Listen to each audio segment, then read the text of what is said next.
So hi, welcome to this podcast. I'm Shane. I'm Glory. And we're here with Pictoria Vark. And we're some questions to say about our upcoming album, Nothing Sticks. So congrats on that, by the way. How do you feel about the response to the announcement so far?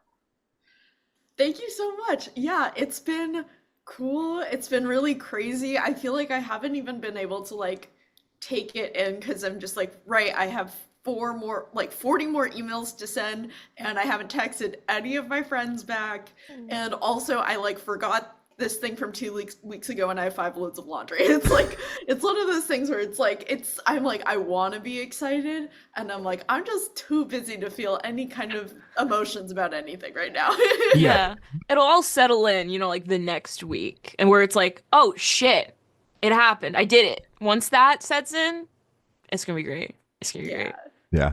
So I mean, the album comes out in what? 9 hours? 9 hours as of recording? Yeah, 9 hours. What are you feeling with less than 24 hours to go? What are the emotions? Are there any? Is it just chaos? Walk us through it. You know the feeling when it's New Year's Eve, Mhm. and it's but it's 11 p.m. So it's technically still the year that happened, but you got an hour left, but there's nothing you can do to change your year, but you do have to just wait for it to be next year. So anxiety. Yeah, the inevitable. Oh, yeah. Gotcha. Well, the album is awesome. Oh, yeah. Thank you. You're welcome. And it was super cool to get an email from you about the next record, because every single time we speak, I feel like it is very much ingrained that you take a while. So you're kind of on a normal album cycle, which was refreshing, because I know the last time we spoke, I feel like we were yeah, maybe in 5 years. And it's what, 2.5? Yeah. That's saying something. Wow, Doing good. that's half the time. Yeah. Exactly. So- Crushing it. Can you walk us through the timeline when you started writing this album, when you had the masters in hand? Doesn't have to be exact dates, but rough time frame would be great. Yeah, I think I started writing songs for this one in 2021, and then more of the songs kind of trickling in 2022 and 2023. With some, yeah, I think there was maybe 1 or 2 we finished a month before hopping into the studio. It was one of those things where it's it kind of was slowly being pieced together. I think the last time we talked, I maybe had 1 or 2 songs done, or that was kind of, I was I have nothing really in the back catalog. Everything was kind of post that. But I was, I guess I wasn't expecting to have more stuff that came up to have an album in no time. I thought I was gonna be hanging out for a little bit, and I'm not very good at doing that, so Fair enough. Okay, yeah. Is there any meaning behind the album title or cover art? Yes. So the album title, Nothing Sticks, is from the 8th track on the record, called Where It Began. And the line is, I feel sad because nothing sticks. And when looking at kind of all of the songs I had written as a whole, it's there's kind of this overarching theme of oh, this is me kind of in my feels about things because they ended, whether it was a relationship or a friendship that changed, or a concert that you're playing that is over in 45 minutes, it was a lot of these things about endings. So I felt Nothing Sticks kind of cuts to that point. I really love the album art. It took a while to figure out the color schematic, and it was actually when I was driving back with the music video director who did the San Diego music video with me. We were driving back from the Iowa State Fair, and I was thinking about all these revisions with this album art. I'm it's nothing, it doesn't seem right. And then I had this lightning in a bottle kind of moment where I was the colors need to be the classic Ticonderoga pencil colors, which I love because it's it's something that's nostalgic but and familiar. It's something that's oh, I haven't used one of these since I was in grade school, But also because nothing sticks and you can erase pencil. There you go. The full package. I love it. Yeah. So can you tell us a little bit about your writing process for the album? Yes, so a lot of these songs, kind of like the last album, started on bass guitar, but not all of them. Some of them I think it was San Diego that it's like I wrote on acoustic guitar and then demoed bass over, which was really exciting because that was like the first time in like 6 years, 7 years maybe, that I had done that with the song where it's like, oh, I just get to be like a bassist on my own music. And yeah, we did something similar where to the last album where my co-producer Gavin and I were like sharing ideas back and forth with these files, like trying to map out a lot of the pre-production kind of before we got into the studio so we could maximize our studio time and not feel like we're stressed making decisions under the wire. And when we got to the studio, that's where it felt like there was different magic, because the last record we did fully remotely, so we never saw each other. It was just us locked in our home studios being like, woohoo, we're making a record. Like so it was nice to like see people and like have the energy. And Brad, who started out as an engineer on the record, like we hired him first. We were in conversations just with him, like maybe mixing the record, and then that evolved into like, do you want to record the record? But as he was like in the studio, it's like he knows his space and his gear so well that he was also like, and because Gavin and I were both playing on the record, he had more of an objective view on like to give feedback on our performances. So he kind of like developed into, it just kind of happened organically that he ended up being like another co-producer on the record. Yeah, and then my friend Tori Hall from an amazing band called Dogs on Shady Lane did guitar and was just shredded like start to finish, just showed up and like knocked it out of the park, like truly maybe the best guitar player I know. So it was really fun to like have her there, and her and Brad go way back because they're from the same part of Rhode Island, so that was also really fun to watch. That's fucking awesome. That's awesome. So it was just like one big like friend project. That's dope. Yeah, it was so much fun. It was like, we had like our nice little crew, and then there was like one, I think it was the second to last day of the recording, project, and that's when we had all of our string and trumpet players coming, and we also had a photographer, so it was like every hour there was a new person showing up. And we were just like rapid fire, like people were just like doing takes, and like we got everything done just in the like perfect 8-hour mark that Brad sets for himself so he can like hang out with his kids. But that was also like such a fun time. One of my favorite, I'm sorry, I'm just going on a long tangent. No, you're good. It's a podcast. Yeah. So true. Yeah, we're here to yap. We're here to yap. So one of the like stupidest, like funny moments that I remember from that day where we were like recording, we had all the string and players and trumpet players happening, is we decided that while Brad was recording backup vocals for the thing, that we would all go hide from him. We were just gonna like disappear. So he would like come find us, and we were all just like hiding by the car, like outside. And then he looked around for a little bit, but he was like, oh, maybe they're doing photos, like they're doing something more important. So oh my God. Go back in and redo my vocals. So you just moved on. Wasn't even like, oh my God, where is he? Just, oh, okay, they're just doing other That's crazy. He was just like, oh, maybe, he was like, because he asked us as if we were in the other room, like how the vocal performance was, and then he got no response. He was like, I guess it wasn't that good, so I'm just gonna do it. That's Poor fucking guy. evil. That's evil.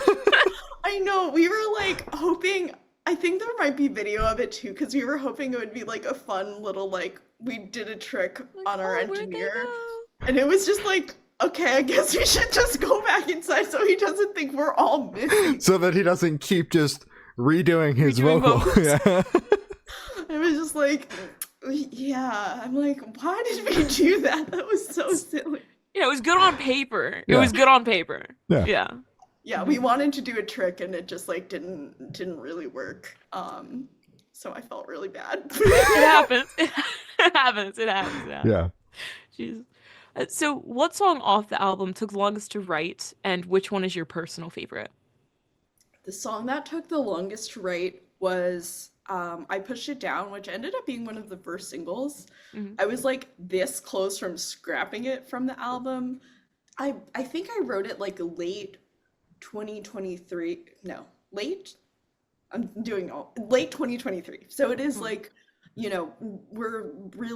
like barely exists. And as we're doing the pre-production, we just like can't really crack it. It just like doesn't really, it's like it sounds like weird and we're trying all this stuff and we're kind of just like reaching these dead ends. We didn't really know what to do with it. And then my impulsive self was like, I'm just gonna throw it away, or like we can make it a stupid bonus track. Like we don't have to, Yeah. And Gavin was the one who really encouraged me to like, no, just like try rewriting this one part to make it a little different from the other two and like see what happens. Mhm. And that kind of was the like spark to change the bass line to make it a different feel, and that kind of unlocked like what the drums are gonna do. And we had already decided at that point that we were bringing strings into the studio. So then Gavin's like, cool, if we already have strings on one song, like let's go full throttle and like I'll write string parts for this song. And that ended up like being such an amazing like mixture of things and created like a really unique song, which I am loving playing. We have string players that are going to be playing at our Chicago show.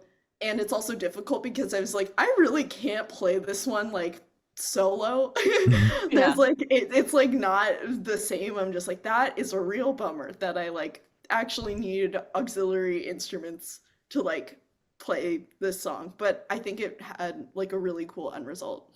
Yeah. My personal favorite track is Where It Began, like the one that has the album title in it. I think some of those lyrics have become kind of like mantras, like that I say to myself when I'm like like struggling to let something go, or like harping on something like a weird conversation, or like someone that like a friendship breakup or a situationship, whatever, and it's just being like, okay, like lesson release that person, as opposed to just like make myself miserable about it for longer than I need to. Yeah. Which is always hard. I'm so sentimental. I'm like, always I'm nostalgic about the present because I know it's going to become the past. Like, I'm kind of just always in that zone. So I think just like having kind of some words that are succinct that can like help kind of move past that has been like personally very helpful, and I really love playing it. Yeah. Awesome. Hell yeah. I'm sure. So how'd the track list for the album come about? Did you write the opener be the opener, closer be a closer? Did shuffle around and see what fits? What was that process like? For the track list, kind of like the last record, where it's like I feel like I think about track lists like as I'm writing it.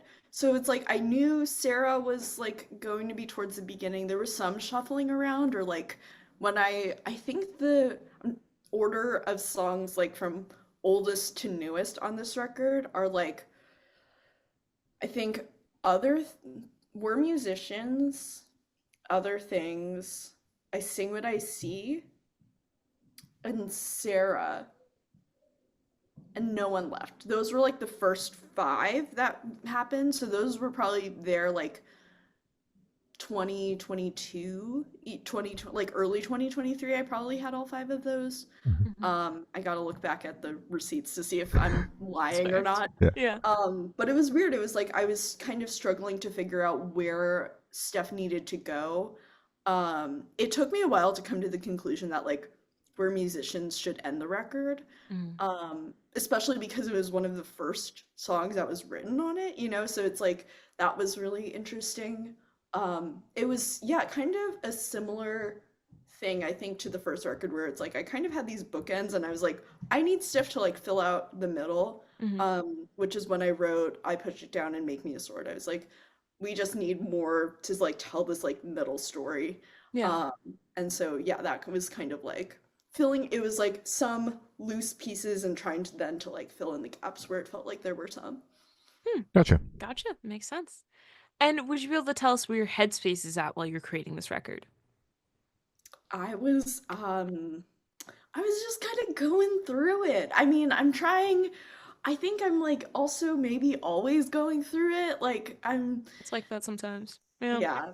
I Mhm. have a friend who said that both me and another like artist friend he has is like says that when I'm crashing out, I lean into the crash out instead of like away from it. Embrace the crash out. Yeah. Yeah, and I was like, oh, that I was just like, I don't do that. Who, me? It's like, I would never. yeah, I was like, that's actually like I'm in this post and I don't like it, you know? Yeah. Yeah. So that was kind of a big realization of like, I don't know. I think, yeah, it was when I was writing this record, I was just kind of missing a lot of different things in my life where like it felt like the things I was building my life around weren't lasting. You know, it's like I built my life around touring and then the tours end. Surprise. Like, Yeah. you know, once a tour is like happens, it's done, you know? Mhm. And I was really struggling with that like impermanence when it was like I had other friends that were like maybe had friends that were getting married or like, you know, moving in with their partners, like people or, you know, had more stable jobs. It just like made me feel insecure about like how I was structuring my life, especially because it was like, you know, I didn't become like a superstar, you know, it just like you know, like what was I why was making this the center of my life? Why was I making music the center of my life? Is that worth it? You know, what did any of that mean? Mhm. And was still, yeah, just like trying to like figure all of that out because it was so much time on tour that it was like, yeah, so much time away from whatever semblance of a real life I had otherwise. Yeah. Hmm. So basically like trying to process whether or not like continuing to pursue music the way you were was the way you wanted to continue to live your life. Yeah, pretty much. Mhm. Gotcha. Damn. Makes sense. Hmm. So how do you recommend your fans to listen to this album for the first time? Should you do in the car with friends and dark with headphones on? Is workout album, party album? What do you personally recommend? I think this is perfect for going on like a half-hour walk by yourself. Yeah, Nature Central. walk. Mm-hmm. Yeah.